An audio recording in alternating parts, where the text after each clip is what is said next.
Welcome to lesson 5-6, titled Kepler's Law. The objectives for today's lesson are simply to be able to use Kepler's three laws of planetary motion to calculate the period and average distance of planets with elliptical and circular orbits around a star.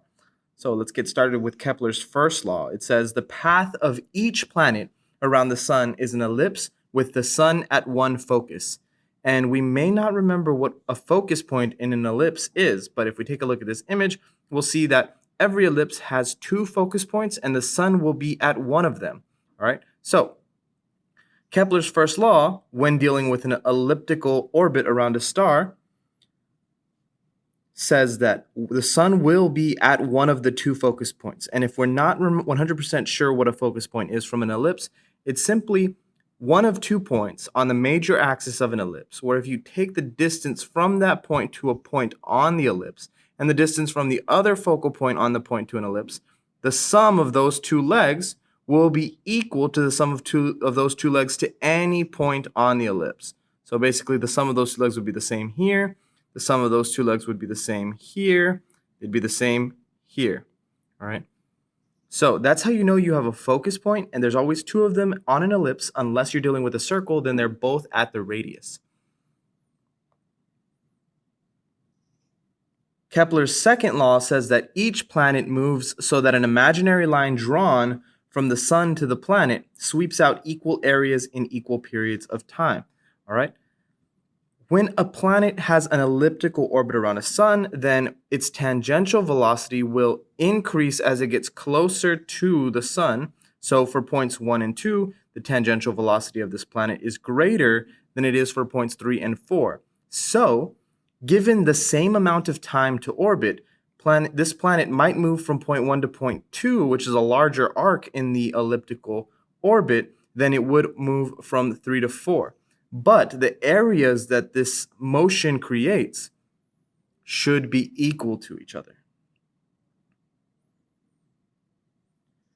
Moving on to the longest but the most important of Kepler's three laws is Kepler's third law. And I have a couple of sections highlighted because it's kind of a lot of words, and I want to highlight which points go to specific points on an equation that you see down below.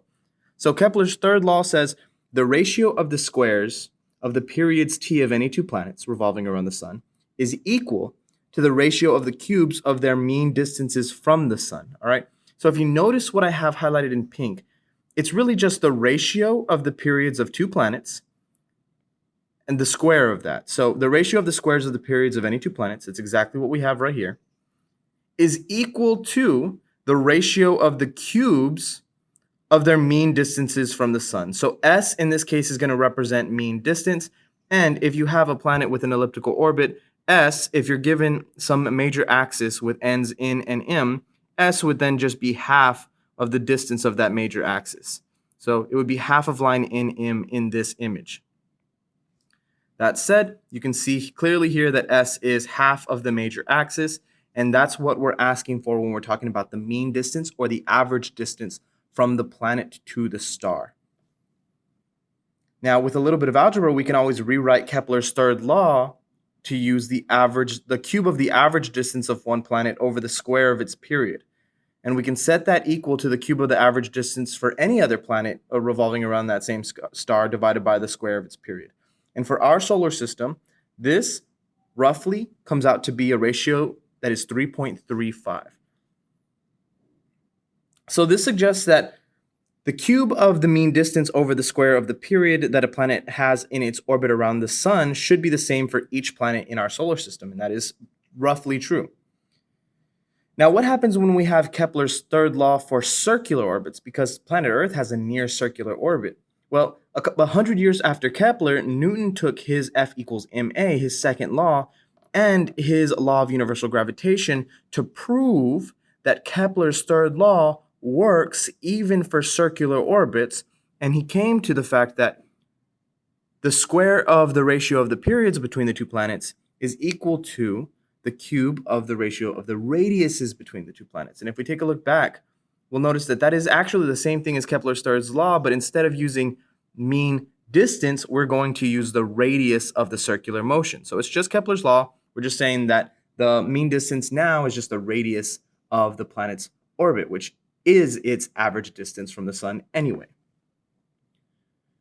All right, let's see an example of how we might have to use Kepler's third law on a problem. So this problem says that Mars's period, okay, or its year, was noted by Kepler to be about 687 days.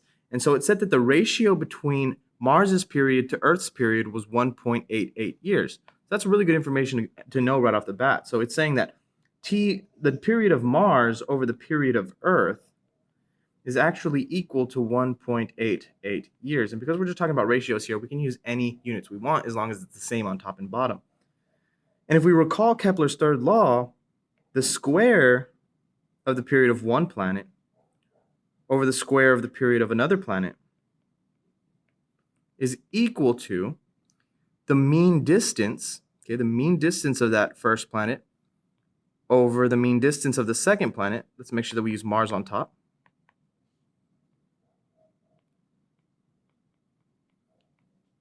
Cubed. And what's great is that we actually already know a value for this ratio on the left-hand side, so I'm going to plug that in. We have 1.88 years squared, all right? In fact, the years over years cancels, so we're going to go ahead and drop that unit. 1.88 squared is equal to the average distance of Mars from the sun over the average distance of the Earth from the sun cubed.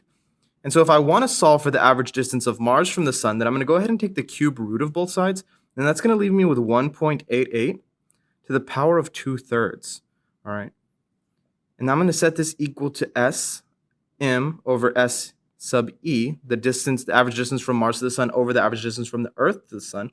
And if I go ahead and take that 1.88 and in the calculator I raise it to the power of 2/3, then I get about 1.52.